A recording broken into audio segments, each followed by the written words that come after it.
Jane needs a job. She has a job. She works as a waitress at a local diner. She needs another kind of job, a role, a part, something. Anything to let her know she's on the right path. Anything to let her know she deserves more than a school variety show. Acting is a fool's pursuit, 1 in a billion, her father says. Her grandfather agrees but adds, those who have the courage to follow their dreams have a 99% chance of being that 1 in a billion. Have courage. Courage will put the odds in your favor. Jane loves her grandfather and wants to make him proud. Wants to show him he's right. I'll be that 1 in a billion.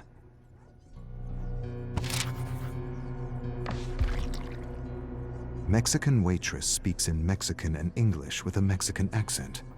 Who wrote this? Mexican isn't a language. Doesn't matter, you get the gist. Her face grows warm with frustration. The accent isn't necessary. Why? Why the accent? Why can't it just be waitress? Waitress who speaks English. Why does the script need the waitress to be Mexican? Why is this important to the scene? Jane stares at the director, trying to understand his needs. It brings flavor. What does that mean? It doesn't bring flavor. It perpetuates a stereotype. Yet, Jane says nothing. She says nothing because she doesn't want to be blacklisted as a social justice warrior. Doesn't want to be called a complaining minority. With a slight Spanish accent, she finishes the audition.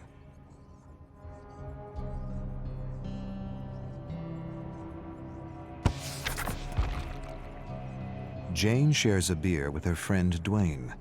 Dwayne tells her how a creative executive hired him to be the co-writer of his terrible script, to be the spokesperson of his terrible idea, to validate his insensitive cultural appropriation of an African-American story. The creative executive wants to make a minority film because it's a fad, the quickest way to be recognized, the fast track to fame for a hack. Many writers told the hack his script was wrong on so many levels, badly written, disrespectful, boring, insensitive. Dwayne refused to accept a script that was disrespectful to his cultural heritage, refused to attach his name to a project so the executive could avoid accusations of cultural appropriation, refused to validate an entitled interpretation of a minority story. The executive discredited Dwayne by calling him a social justice warrior, fired him. Jane sighs sadly for her friend. At least the script won't get produced. Dwayne raises a skeptical eyebrow. The hack has a friend with money, lots of money. He'll write, direct, and produce. Entitled hacks with friends in high places. It's how bad movies get made. They toast bad movies. Jane laughs. Not because it's funny, because it's true.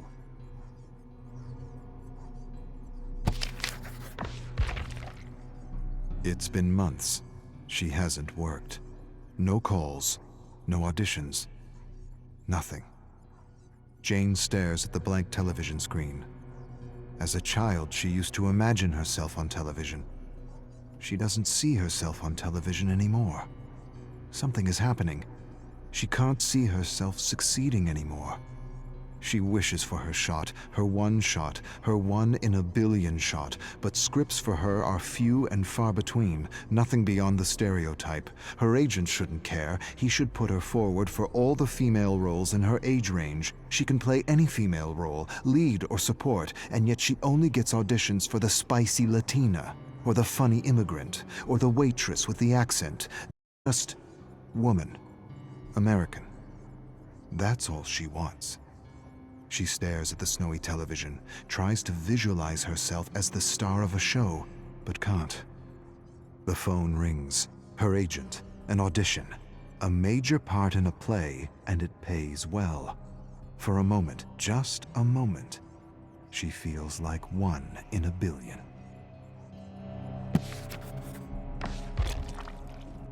Jane's cell phone rings. She freezes on the sidewalk. This is it. And she doesn't know if she wants to answer or not. She can't take another rejection. Not for this part. This part is too important. She brings the cell phone to her ear, answers. She hears a voice she recognizes. her agent. He tells her how everyone enjoyed her audition, how everyone thought she was just fantastic. He goes on about something else. She waits for the but, the proverbial but, 1,000 compliments negated by one single, all-destroying but. It doesn't come. She listens to the trivial notes and waits for the polite rejection. Instead, you got the part. She's not sure she heard right. You got the part. She mumbles to herself. I got the part. Her face grows numb with disbelief. She screams. Strangers turn to face her. Sorry. Dwayne helps Jane rehearse at a cafe. They take a break and he tells her the hack is now doing a Chinese story and is desperately searching for a Chinese writer to validate his most recent abomination. Jane laughs. Hacks with money, it's how bad movies get made.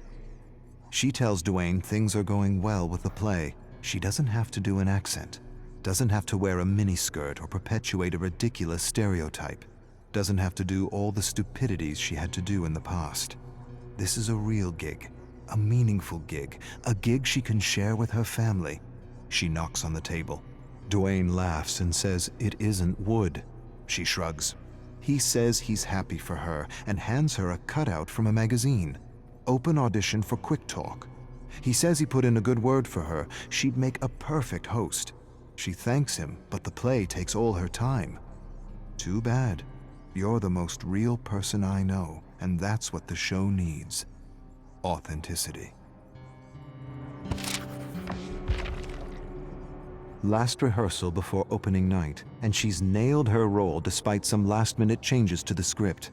She feels the adrenaline and a great sense of flow unlike anything she's ever experienced before. The director claps after the last line is delivered.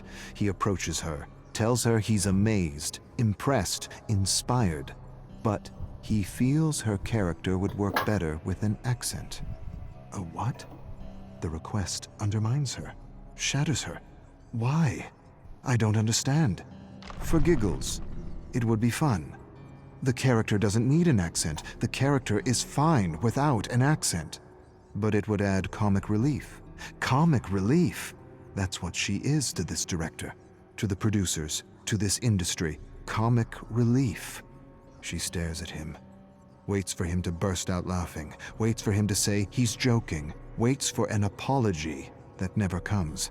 She sighs and feels the strength of her ancestors coursing through her veins, a strength that won't allow her to sell out, a strength that won't allow her to perpetuate a hurtful image of what it means to be an American. She shakes her head at the director. Find a comedian, asshole. She storms off stage. Those who follow their path beat the odds, even if the odds are 1,000,000,000 to 1. Bullshit.